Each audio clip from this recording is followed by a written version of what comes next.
Assalamualaikum warahmatullahi wabarakatuh. Perkenalkan, nama saya Neng Hasanah dari Universitas Muhammadiyah Riau, Prodi D3 Keperawatan. Di sini saya akan menjelaskan tentang man safety, karakteristik alat atau bahan.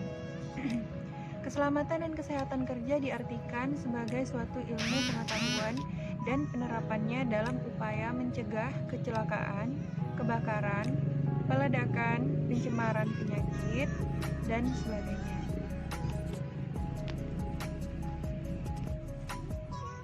Tujuan utama dalam penerapan ketiga berdasarkan Undang-Undang Nomor 1 Tahun 1970 tentang keselamatan kerja, yaitu antara lain: yang pertama, melindungi dan menjamin keselamatan setiap tenaga kerja dan orang lain di tempat kerja. Yang kedua, menjamin setiap sumber produksi dapat digunakan secara aman dan efisien. Yang ketiga, meningkatkan kesejahteraan dan produktivitas nasional.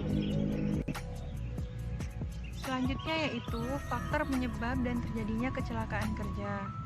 Faktor manusia yang dipengaruhi oleh pengetahuan, keterampilan, dan sikap.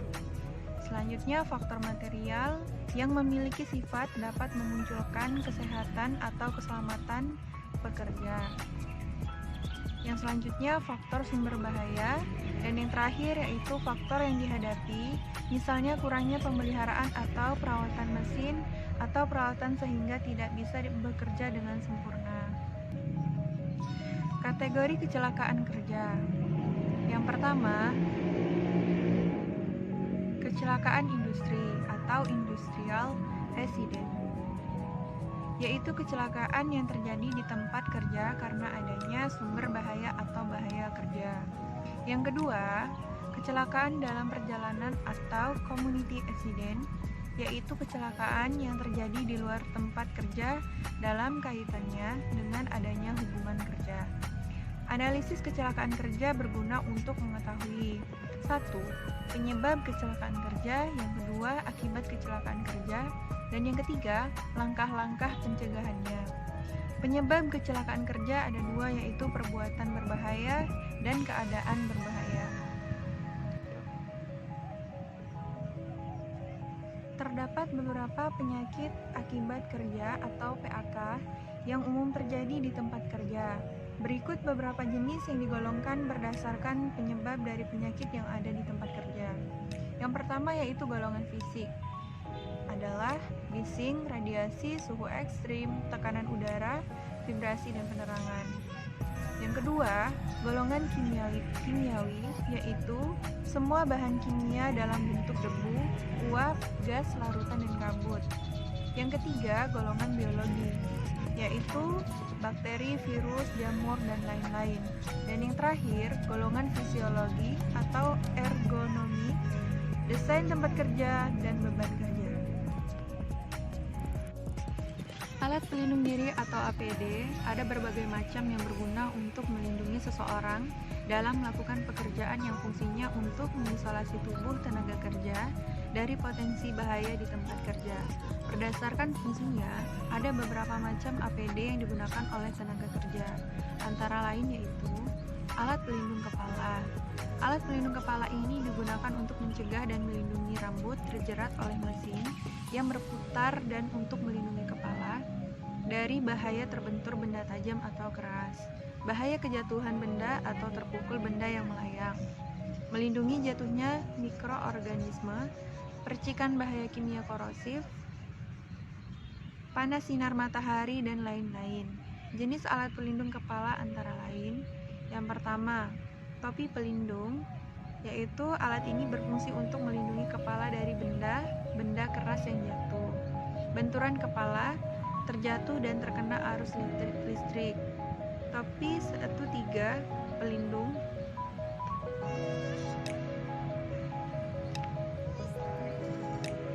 topi 13 pelindung harus tahan terdapat pukulan, tidak mudah terbakar, tahan terhadap perubahan iklim, dan tidak dapat mengantarkan arus listrik. Topi pelindung dapat terbuat dari plastik, serat gelas, maupun metal. Yang kedua, tutup kepala. Alat ini berfungsi untuk melindungi atau mencegah jatuhnya mikroorganisme yang ada di rambut. dan kulit kepala petugas terhadap alat-alat atau daerah steril dan percikan bahan-bahan dari pasien. Tutup kepala ini biasanya terbuat dari kain katun. Selanjutnya yaitu alat pelindung mata digunakan untuk melindungi mata dari percikan bahan kimia korosif, debu dan partikel-partikel kecil yang melayang di udara, gas atau uap yang dapat menyebabkan iritasi mata. Jenis alat pelindung mata antara lain yang pertama yaitu kacamata biasa, yaitu alat ini berfungsi untuk melindungi mata dari partikel-partikel kecil, debu dan radiasi gelombang elektromagnetik. Yang kedua, goggles. Alat ini berfungsi untuk melindungi mata dari gas, debu, uap, dan percikan larutan bahan kimia. Goggles biasanya terbuat dari plastik transparan dengan lensa berlapis kobalt untuk melindungi bahaya radiasi gelombang elektromagnetik mengion. Selanjutnya, alat pelindung pernafasan. Alat pelindung pernafasan digunakan untuk melindungi pernafasan dari risiko paparan gas, uap, debu, atau udara terkontaminasi atau beracun, korosi, atau yang bersifat rangsangan. Jenis alat pelindung pernafasan antara lain yang pertama yaitu masker. Alat ini digunakan untuk mengurangi paparan debu atau partikel-partikel yang lebih besar untuk masuk ke dalam saluran pernafasan. Yang kedua, alat ini digunakan untuk melindungi pernafasan dari paparan debu, kabut uap, logam, asap, dan gas-gas berbahaya. Selanjutnya yaitu alat pelindung tangan. Alat pelindung tangan digunakan untuk melindungi tangan dan bagian lainnya dari benda tajam atau goresan bahan kimia, benda-benda panas dan dingin, kontak dengan arus listrik. Jenis alat pelindung tangan antara lain yaitu yang pertama, sarung tangan bersih adalah sarung tangan yang didefinisi tingkat tinggi dan digunakan sebelum tindakan rutin pada kulit dan selaput lendir, misalnya tindakan medik untuk tindakan bedah bila tidak ada sarung tangan steril. Yang kedua, sarung tangan steril adalah sarung tangan yang disterilkan dan harus digunakan pada tindakan bedah.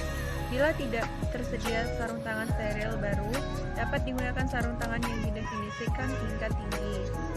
Yang ketiga, sarung tangan rumah tangga atau gloves. Selanjutnya yaitu baju pelindung. Baju pelindung digunakan untuk melindungi seluruh atau sebagian tubuh dari percikan api, suhu panas atau dingin, cairan bahan kimia, dan lain-lain. Jenis baju pelindung antara lain yang pertama yaitu pakaian kerja. Pakaian kerja yang terbuat dari bahan-bahan yang bersifat isolasi seperti bahan dari wol, katun, asbes yang tahan terhadap panas. Yang kedua, celemek pelindung pakaian yang terbuat dari bahan-bahan yang bersifat kedap terhadap cairan dan bahan-bahan kimia seperti bahan plastik atau karet. Yang ketiga, apron pelindung pakaian yang terbuat dari bahan timbal yang dapat menyerap radiasi pengion. Selanjutnya yaitu alat pelindung kaki. Alat pelindung kaki digunakan untuk melindungi kaki dan bagian lainnya dari benda-benda keras, benda tajam, logam atau kaca, larutan kimia, benda panas, kontak dengan arus listrik. Jenis alat pelindung kaki yaitu yang pertama, sepatu steril, sepatu khusus yang digunakan oleh petugas yang bekerja di ruang bedah, laboratorium, ICU, ruang isolasi, ruang otopsi. Yang kedua, sepatu kulit, sepatu khusus yang digunakan oleh petugas pada pekerjaan yang membutuhkan keamanan oleh benda-benda keras, panas dan berat, serta kemungkinan tersandung, tergelincir, terjepit, panas, dan dingin.